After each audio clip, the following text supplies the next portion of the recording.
always feel like a DJ at the end as it winds up there. Hey, this is Anders Belanger, and this is another edition of Engaging Personalities, where I bring on guests who I think are engaging or have some sort of engagement twist. And today we have with us my friend, professional speaker, author, certified speaking professional. There's actually a whole bunch of other letters behind her name. She's a recognition expert. I'd like to bring to the program Sarah McVanel. Sarah, thanks for joining us.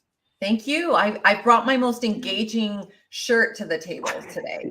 It's very interesting. Yes, thank you. And you mentioned that, and normally we're talking about, at Engagify, we're talking about teaching people to be more engaging, whether it's sales teams or customer facing teams and that sort of thing. And you are more of an engagement in terms of employee HR side of things, but I think there's some parallels, and I kind of want to explore that. And first off, because I did, tease this with, you are a recognition expert and frog lady. Can you explain what frog lady is to people, just so they don't realize there's some sort of like amphibious mutation or something, or what have you? Well, there could be that. I just haven't discovered it yet. But yeah, so FROG stands for Forever Recognize Others' Greatness. And what we're continually trying to help organizations, teams, and individuals recognize people's greatness on an ongoing basis. And so, if we think about the world the way it is right now, I think you and I can both agree that part of how do we re-engage in our lives and our workplaces and our relationships at our dinner tables when we spend so much time with other people that we live with, we want to continually look at how we can appreciate and see that greatness. And that's really, it's a call to frog. Call to frog. Not a cult as sack, but a call to frog. Yeah. Okay. I think, and I mean, that's one of the things we talk about in our trainings is this willingness to engage, right? This idea that, especially with the pandemic, we're kind of like beaten down and we're in our own little world so much. And I think that idea that we still need to reach out and like you're doing, recognizing others, and I got to say, for people who are watching and don't know Sarah, I mean, Sarah walks her talk, because I'm sure I have more thank you cards from you, Sarah, than anyone I've ever. And it's kind of like, and it didn't seem like much to me, but you enjoyed some value or whatever, for whatever reason. And I've got like, and it's meaningful, it's handwritten, it's authentic, and you just can't help but love a person who is grateful, right? And who points things out. Like, my ulterior motive here is I just want to be the favorite human of all my favorite humans. No, I'm glad that you had that experience, because really that is exactly what we're talking about. It can be these small gestures. It doesn't take me long to write a card, or I use a virtual card app called Send Out Cards, where I can, I've got your address in there, and I can quickly send off a little picture of our, conversation today and upload it, or another card, and send it off to you. And then, I've forgotten I've even sent it. And then you get it a week later and you say, wow, thank you. How did you know I needed that? And I didn't know. In fact, I'm pretty sure the Postal Service didn't know you needed it that day versus yesterday when they could have delivered it. But that's the power of recognition, is it allows people to feel this deeper sense of connection in their lives, like not just between you and I, but on those days when you don't necessarily open just bills, you open up this weird random card from the frog lady. Does it not make you kind of like be grounded in your own awesome for a minute and like, yeah, that's right. I am engaging even to my own self. Grounded in your own awesome. I think we need to do a pull quote out of this for that. Yeah, for sure. I mean, that's just, and like you said, thank you cards are just like one tactic. So let's just kind of explore that for maybe people who are watching. They've got a workforce that is beaten down by pandemic, virtual world kind of thing. What are some things that HR management, what have you, can do to recognize others and just create more retention? Because it's the great resignation, right? Right now, like retention is super hot. What are some things people can do to re-engage their employees? Well, first, I'll tell you why this is such an important conversation. So, people are 2.9 times more likely to leave when from lack of appreciation and recognition over compensation. So, our paychecks is table stakes. Everybody gives one of those. So, we need to be having this conversation. So, the quick answer is that 95% of people say, how do they want to receive that recognition? A thank you, a verbal thank you. 92% of people say it doesn't matter the medium, just make sure it's personal, specific, and timely. And then 88% of people say the thank you card, or it could be a kudos card. I even use compliment cards. I can, show you different examples if that would be helpful. But the point is there's some kind of documentation, some written form of that. Now, when it comes to engagifying this whole recognition thing, this is where we can put some meat on the bone. So Frog came out of a team that we worked with that was imploding at the seams. And after 2 years of work with them, and they were doing so well, we said, hey guys, like life gets busy. Healthcare loves acronyms. What's an acronym we can use to remember this work? And that's where Frog came out of. Somebody said forever recognize others' greatness.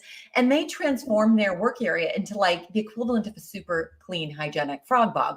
There were posters and stuffed animals. And if somebody had a birthday, somebody made a frog cake. And that was their thing. And think about how much more engaging it is to have branded your own recognition program in your team. And like, this, I'm writing actually a lead magnet right now, a resource for people about 100 plus ways to recognize. There is like an infinite number. You love somebody and you think, oh my God, they love, this particular YouTuber. Go on Cameo and get that YouTuber to do a little personalized video for them and be like, hey, it's your birthday. And you know who else knows it's your birthday? And you show it to them. I mean, those are just a few examples, but keep it fresh, right? Like keep it engaging or else it gets boring and stale. Well, and creating contrast is one of these principles that we talk about, whether it's on virtual, whether it's whatever. And speaking of, then let me do it this way. Let's change it up, to create some contrast. But so the variety of different touches, if you will, right, for that kind of piece. And I was going to talk about this later, but I'm going to talk about this now just because this kind of came up. Contrast. You create a bit of contrast in your keynotes because you do a bit of a dance, if I'm right. I do.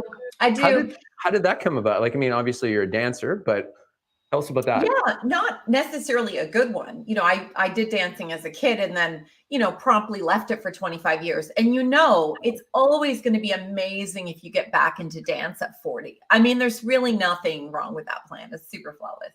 But I mean, it's something that you love. And I just decided the way to, a new book that I had released is called Flip Side of Failing. And it was all about unconditional recognition. We all get, as we've just talked about, the importance of recognizing people to keep more great work happening. Great relationships, stronger cultures, healthier communities. I think even if we struggle to figure out how to do that and keep it fresh, we all know intuitively it is actually documented a human need that we all have. And we don't give a lot of respect to ourselves and others when we struggle to acquire a new skill, when relationships are tough and we don't necessarily see eye to eye. And that is the flip side of failing. How do we unconditionally recognize ourselves and others? So what better way to reinforce that is by teaching people how to hip hop dance randomly in the middle of a keynote. Yes, you can probably imagine that some people have all of a sudden decided I'm officially their least favorite keynoter. Other people think it's great. And then I dance for them at the end. And I'll be like, you know what? I'm going to put all my chips down here on potentially failure. I may fall through the floor, fall off the stage, trip. All the organizers like, please don't do any of those things. But, it's not always like a perfect performance. In fact, I have yet for it to be perfect. But that's the point. Is you have to be willing to make some mistakes. It's not always go well. I mean, you probably have that experience too. You're super experienced. You're like the tricks master. And does it always go perfectly? Right. You got to take chances. For me, it reminds me of stealing someone's watch. If you get away with it, it's amazing and you can't beat it. But if you get caught and there's a chance of getting caught, that's the risk reward ratio. So your dancing is that teaching element piece.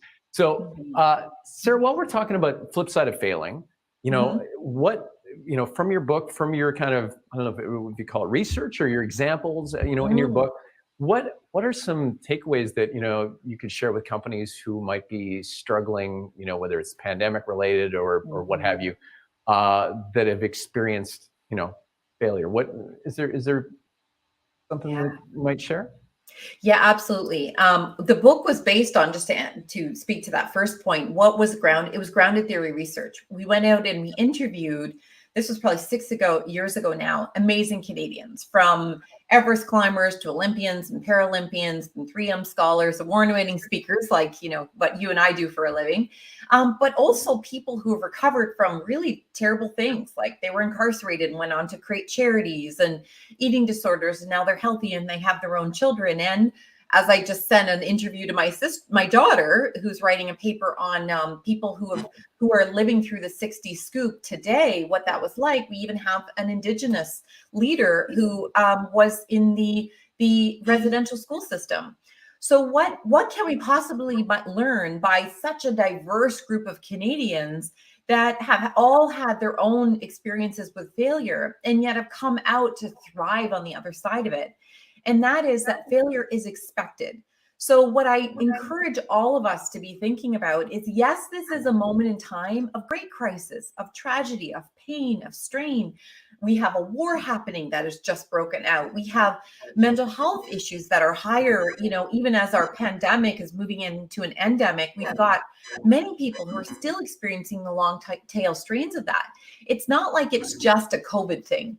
There are things that are going to be thrown in our path, from a sudden diagnosis to the person that we love decided that they don't love us anymore. There's so many things working personally that we'll always deal with.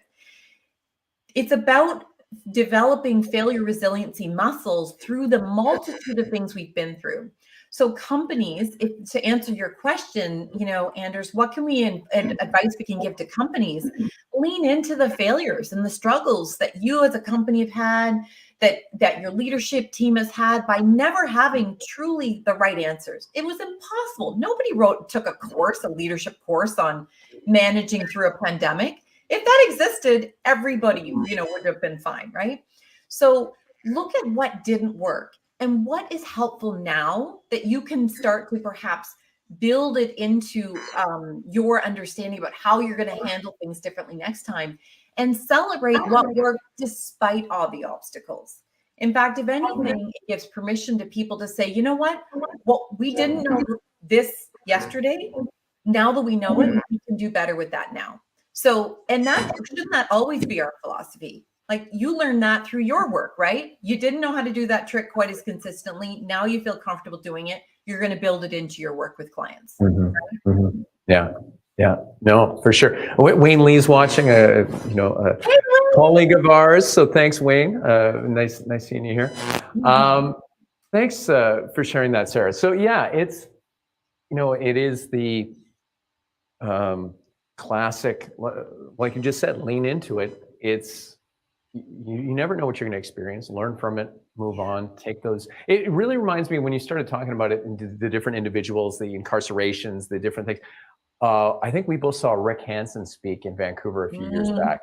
And, that is such a mind blower. Like, it just gives me chills thinking about it, actually. Me too. Because he is grateful for his accident that put him in a wheelchair, right?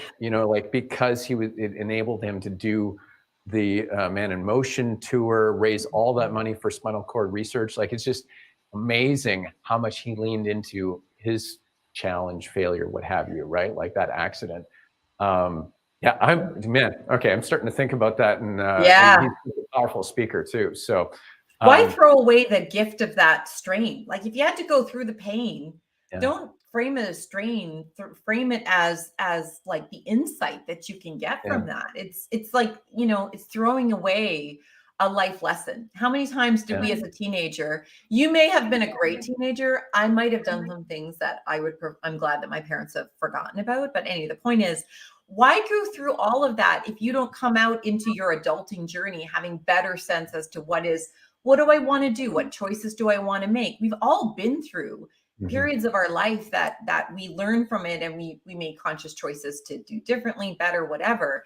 And it's the same with right now. Don't let all the struggle that we've had during COVID to not be a way to come forward with more intention in your business, as a leader, as an individual contributor, and to come right back to your point around the Great Resignation. People are doing this every single day. That is why people are leaving. They're auditioning their employer, their values, how they've been treated in this time, how it seems they're going forward in the future. And they're saying, you know what? I'm going to go audition somewhere else. And guess what?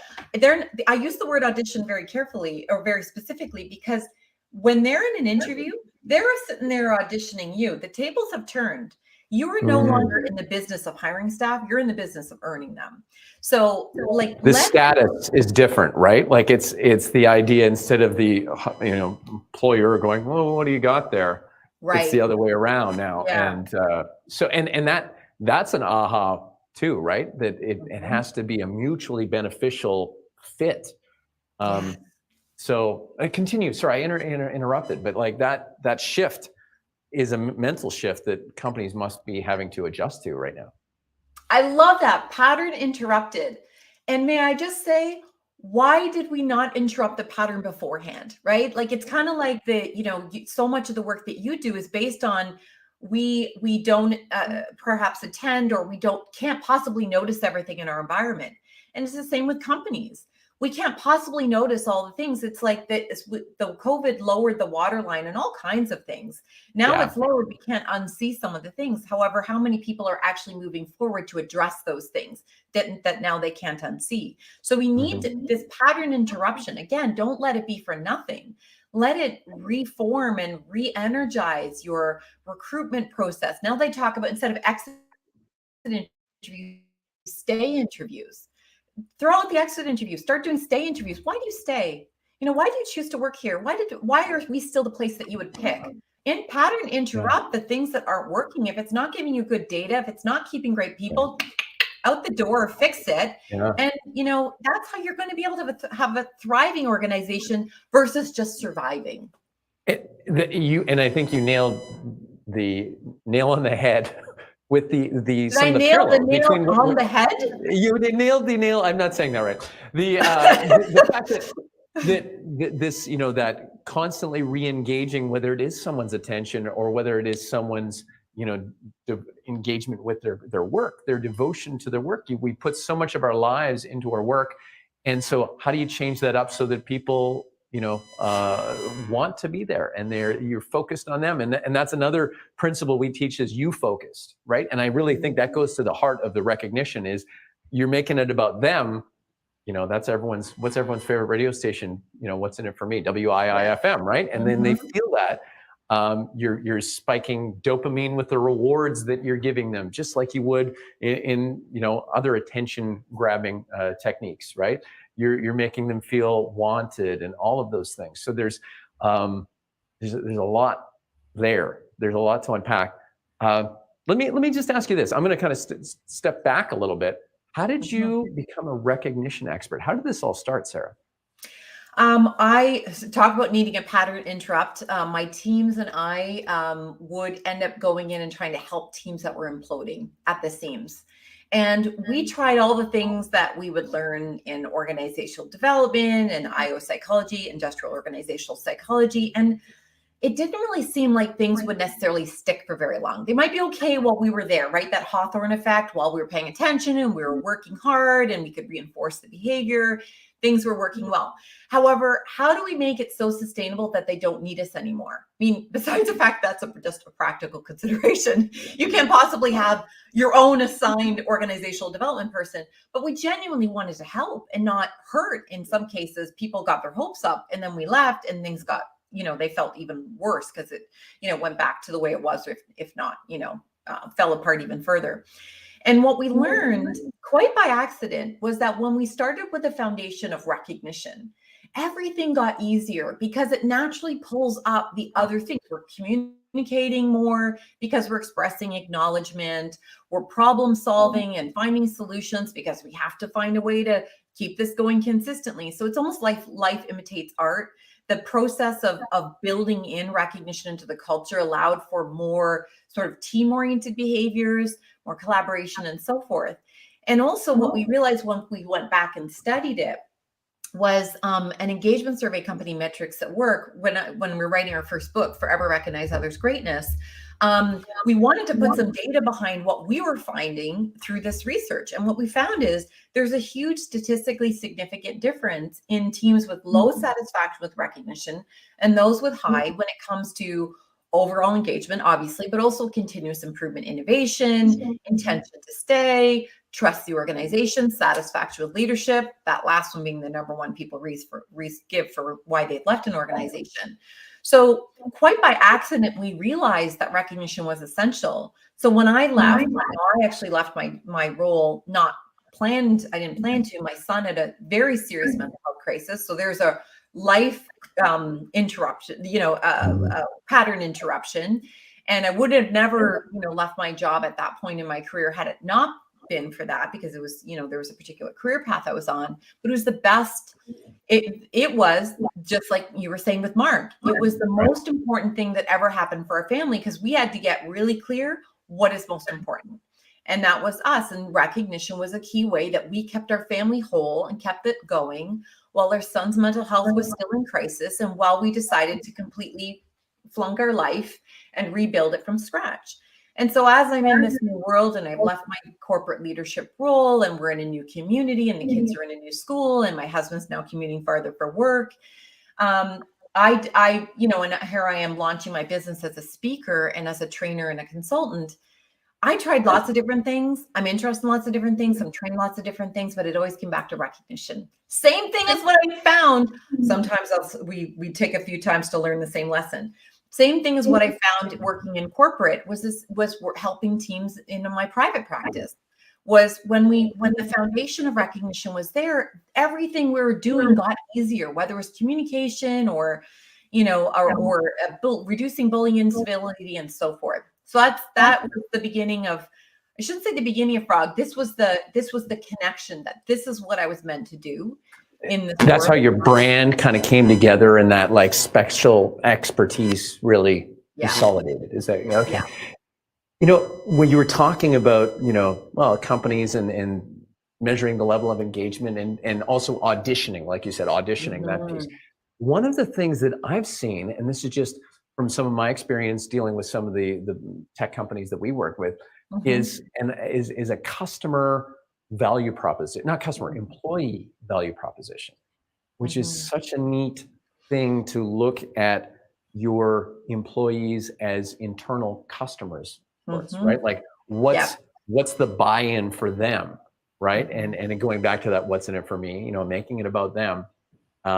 And of course, recognition needs to be part of that mix. Just the employee.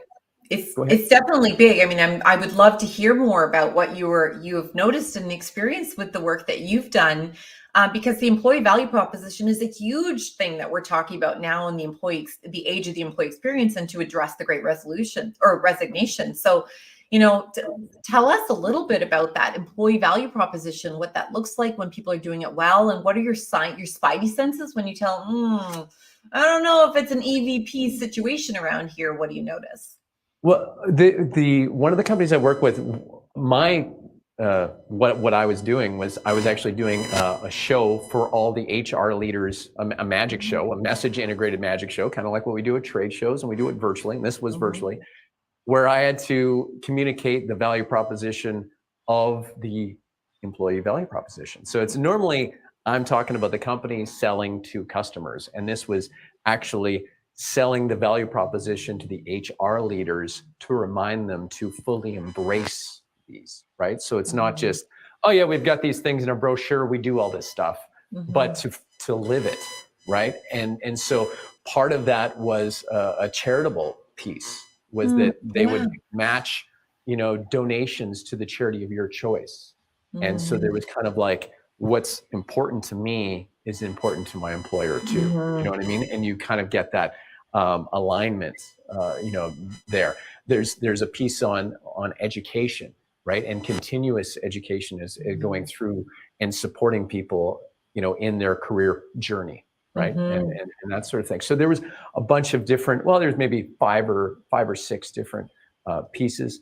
I don't remember them all right now, but those are the ones that come to mind. And I think, again, we need to have a plan for employees to stop the bleeding, the HR bleeding that is happening right now. Yeah. Yeah. Yeah. And one of the fastest ways to do that is to, do something like a few stay interviews, see if it confirms the things that you always thought to be true. It's like, well, you know what? Our strategy is on the right track. We're going to keep persevering. Maybe it's a function of our industry, and perhaps it's very, time compressed. The Great Resignation is not as profound in Canada. There's some early evidence. There's some evidence that it's showing that it's waning a little bit in the US.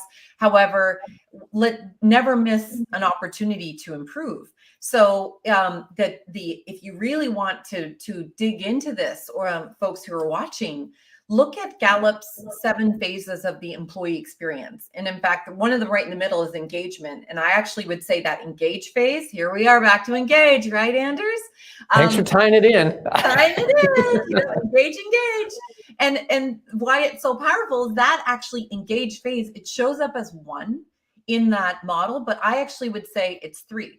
I did 2. It's actually 3. And that is under 3 years, because that's what we're seeing as right now, the length of time generally people stay in an organization is 2 to 3 years. And then it's 3 to 10. And the 10 is what we see in engagement surveys traditionally is when people become very jaded, and it's very hard to bring them back to the engaged fold. Past the point of no return, right? They're done. Yeah. They're done. It's like, if you have not shown me love in 10 years, then I am sorry, but I have lost my faith. And goodness knows those people are hopeful people, because I think it would have lost faith before that time. Right. And then after 10. So yes, there's 7 phases according to Gallup's model of the employee experience. I would actually say it's more than that, because within engage, the biggest chunk of time in somebody's experience, and therefore what you do to build the employee value proposition, your EVP, is going to be, there's a through line of recognizing and valuing people always. And what makes, using your example around development, what does offering development look like to somebody who's in the pre-hire onboard phases, right through to somebody who's at the 3 to 10 year mark? How do we keep that person excited? And because discretionary effort is what you cannot pay for, and it is where your innovation's coming from. It's where your customers feel the most engaged. It's because people do things that is outside of their job description. And I'm not talking about they're staying up till midnight answering their emails, because nobody should be expecting employees to do that. What I mean is, that's where they think about their workplace, not from oh my God, I can't believe I have to go to work today. Oh my God. From you know what? I think I know the way to solve that issue. What if we added to our program this tweak? Or what if in fact we started sending thank you cards to our customers, not at Christmas or holiday time, but actually for Valentine's Day? That's what you cannot pay for. And that is where the true magic of where the employee engagement and the customer experience lines up with each other. You can't have one without the other. Right.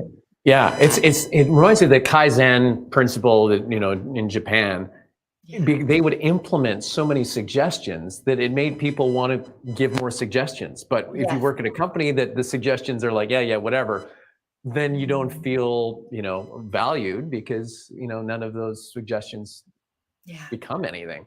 Right. So, that's really interesting it's cool. Sarah, thank you so much. Before we do anything and go any further, I'll pull this up here. The website's Greatness Magnified. If companies are looking to, create a recognition program, is that something you do, or what can you offer if people are kind of like, we need more of that, we need more evaluating stuff? That's certainly our keynotes, training programs. We don't work with organizations where we have, this is the training program. We work with people to build it based on where their culture and their employee experience is at. We have also built employee recognition programs, or rebuilt them from the ground up.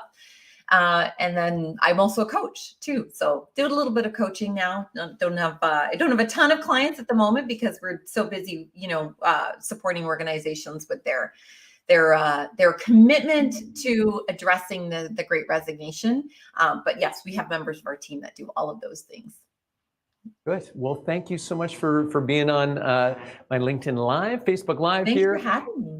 Yes. And it's been awesome. As a fellow engagement guru, coming at it from different angles, but totally on the same page about, there's a lot of parallels, and yeah, I find what you do, whenever I get a card from you, I'm always like, I need to recognize greatness in others more, and it's you like, do that. You do that. Here's a great example of that. You will give a shout out to a company about why they're great. You will tag them on LinkedIn. And I feel great reading those, and I don't even know this company. So don't sell yourself short, Anders. You do an amazing job of frogging people. You just may not have an amphibian reference to the magic that is you. I'm going to do more frogging in the future. So that's good. Yeah. All right. Thanks again, Sarah. Take care. Thank you. Bye.